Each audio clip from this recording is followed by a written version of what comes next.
नमस्कार, जय श्री राम। मैं अनुज त्रिपाठी। आज मैं आपको फिर से एक ऐसी ओरिजिनल कहानी सुना रहा हूँ।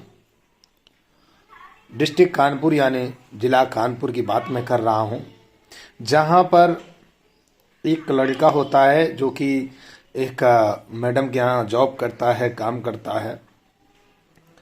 आप सोचिए कि उस लड़के के साथ जो बर्बरता प्रशासन करता है ना, वो शायद बहुत ही घटिया किस्म की जो कानूनी व्यवस्था है।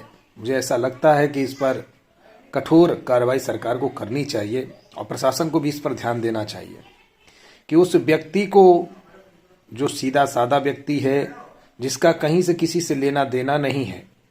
अब आप सोचिए कि उस व्यक्ति को एक चोरी के मामले में उठा लिया जाता है और उसके ऊपर बेलन तक चढ़ाया जाता है और उससे कहा जाता है कि तुम कबूल करो कि तुमने चोरी करी। व्यक्ति कबूल नहीं करता है, फिर भी बेलन चढ़ाया जाता है, मारा जाता है। मारने की बात तो छोड़िए, हद तो तब हो जाती है कि उसको गंगा के किनारे लेकर जाया जाता है। आप सोचिए, कोई बहुत जल्दी उसकी जुबानी से मैं आपको सुनवाऊंगा। इस पर मेरा बताने का उद्देश्य यही है, इसलिए बता रहा हूं कि उसके जीवन के लिए आज नहीं बल्कि जीवन भर के लिए खतरा है। और उसे ले जाकर के उसकी कनपटी में गोली रखकर बोला जाता, भाग नहीं तो गोली मार दूंगा। वो व्यक्ति डरता नहीं है, बोलता है मुझे मारना है तो मार दो। आप सोचिए, फिर किसी का फोन आता है प्रशासन के पास, फिर वो उसे छोड़ लेते हैं और हवालात में डाल देते हैं। 2 दिन उसको लगातार हवालात में मारते हैं, कूटते हैं, परेशान करते हैं। चालान होने जा रहा था तो उसकी जो जहां पे वो जॉब करता था मैडम, उनको हमारा किसी बंधु ने नंबर दिया। उसका फ़ोन हमारे पास जब आता है तो मैं उसमें गाड़ी चला रहा था। जब उसने कहा कि ऐसा सा मामला है तो मैंने कहा ठीक है, आप परेशान ना होइए, आप मुझे नंबर इंस्पेक्टर का भेजिए, मैं जल्द ही बात करता हूँ। तो उन्होंने बोला कि भैया प्लीज़ आप बात कर लीजिए, नहीं तो मेरे बच्चे को चालान कर दिया जाएगा। तो मैं क्या करता, गाड़ी मैंने रोका, इंस्पेक्टर को फ़ोन मिलाया, 1 बार 2 बार 3 बार 4 बार, इंस्पेक्टर का कॉल नहीं उठा। ऐसे कई थाने हैं जहां पर फोन ही नहीं उठते। मैं आपको सच्चाई बता रहा हूं। और ये जो थाना है, ये है रामा देवी कानपुर का थाना, और चौकी का नाम शायद शन्यावा जने संयामा ऐसे करके कुछ नाम है। नंबर ही नहीं उठता है। जब फोन नहीं उठता है तो मैं एसीपी साहब के पास फोन करता हूं। तो एसीपी साहब के पीआरओ फोन उठाते हैं।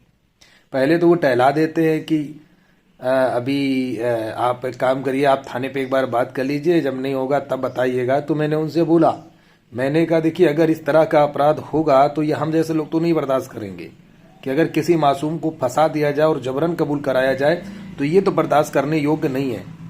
आप यकीन नहीं मानेंगे, वहां से एसीपी का व्यक्ति या एसीपी वहां पर खुद पहुंचे। मौजूद समय पर उन्होंने जांच की तो वहां पर जो एक सिपाही था, जिस दीवान थे जने सिपाही थे, वहां पे उस मैडम ने मेरी बात कराई।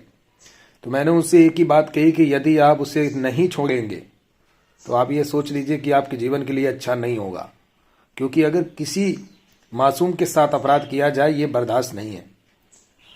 जब उसे छोड़ा जाता है तो उस मैडम से 50,000 की रिश्वत मांगी जाती है, जिसका रिकॉर्डिंग हमारे पास मौजूद है और साक्ष्य के साथ बोल रहा हूं। 50,000 रुपए चौकी इंचार्ज के द्वारा मांगा जाता है। चौकी इंचार्ज का नाम भी अंकित करके बताया जाता है, अंकित खंडेआवा, ऐसे इकट्ठावा।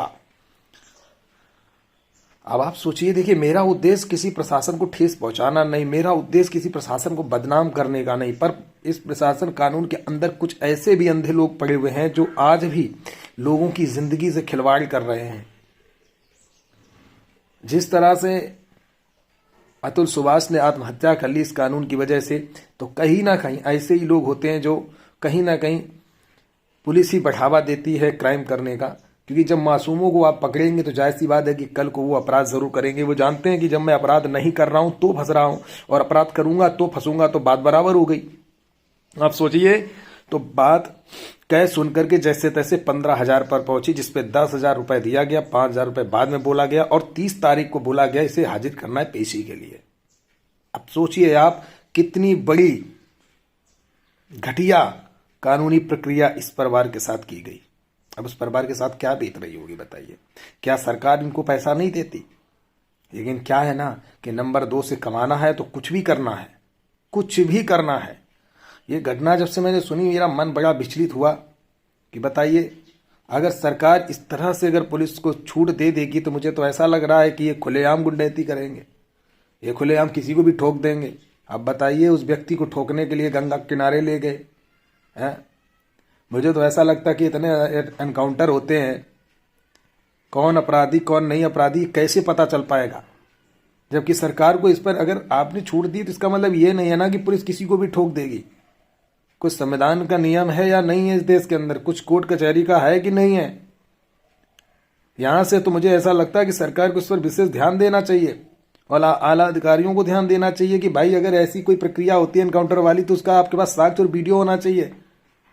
हर एनकाउंटर में ये बोल दिया जाता है कि भाई उसने गोली से क्या नाम वार किया था तो हमने गोली चला दी। अरे ये बताइए, हर अपराधी क्या बंदूक लेकर चलता है?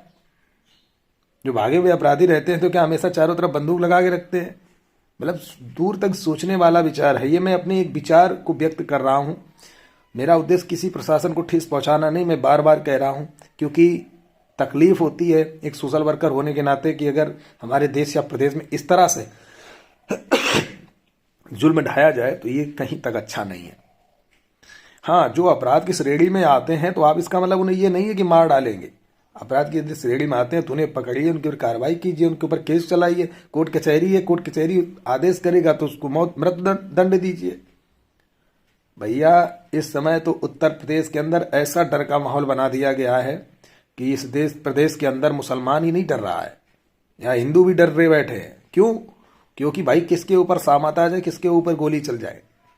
क्योंकि एनकाउंटर कोई एक मुसलमान के ऊपर नहीं हो रहा है, एनकाउंटर ब्राह्मण के भी ऊपर हो रहा है, ठाकुर क्या नाम क्षत्रियों पे भी हो जाता है, यादवों पे तो सबसे ज्यादा हो रहा है, मुसलमानों पे भी हो रहा है, दलितों पे भी हो रहा है। तो ऐसा नहीं है कि एक के लिए स्पेशल हो रहा है, सबके लिए हो रहा है। और सबसे ज्यादा टारगेट में अगर मैं बात करूं तो मुस्लिम, यादव, ब्राह्मण वर्ग है। पता नहीं क्यों इन लोगों ने क्या ऐसा हम लोगों ने अपराध कर दिया है कि हम लोग इतने बड़े माफिया हो गए कि हम लोगों का एनकाउंटर सबसे ज्यादा हो रहा है प्रदेश के अंदर। ऐसा क्यों? ये दुराभाव नहीं चलेगा, मतलब नहीं चलेगा। यदि आप इसका समर्थन नहीं करना चाहते तो आप हमें अपना कमेंट जरूर कीजिए। और मैं आप लोगों से यही आग्रह अपील करूंगा कि मैंने अपनी बातों को बड़े सोच समझ के रखा है। इस वीडियो को आप अगर शेयर कर देंगे तो इस वीडियो को शेयर करने से ये प्रॉफिट फायदा होगा कि कानून की आंख भी खुलेगी, पट्टी भी खुलेगी और प्रशासन को ये पता चल पाएगा कि आपका काला करतूत हम जैसे लोगों तक पहुंचता रहता है। इसीलिए उत्तर प्रदेश के चौकीदारों का साथ मैंने पकड़ा, क्योंकि जब चौकीदार हर थाने में रहेगा तो मुझे वहां से कोई ना कोई अपडेट मिलेगा। मेरा उद्देश्य बस इतना ही है कहने का कि अपराधी को आप सजा दीजिए, लेकिन अगर किसी मासूम को फंसाया जाए ये बिल्कुल भी इंसाफ नहीं है। इस पर शासन और प्रशासन को विशेष ध्यान देना चाहिए। ये हमारी अपनी तरफ से एक छोटी सी टिप्पणी है, इसमें बुराई की कोई बात नहीं है, क्योंकि सत्य को कहना कोई बगावत नहीं है। तो मैं सत्य ही बोल रहा हूं। मुझे लगता है कि इस पर विशेष ध्यान देना सरकार को चाहिए। जय हिंद, जय भारत।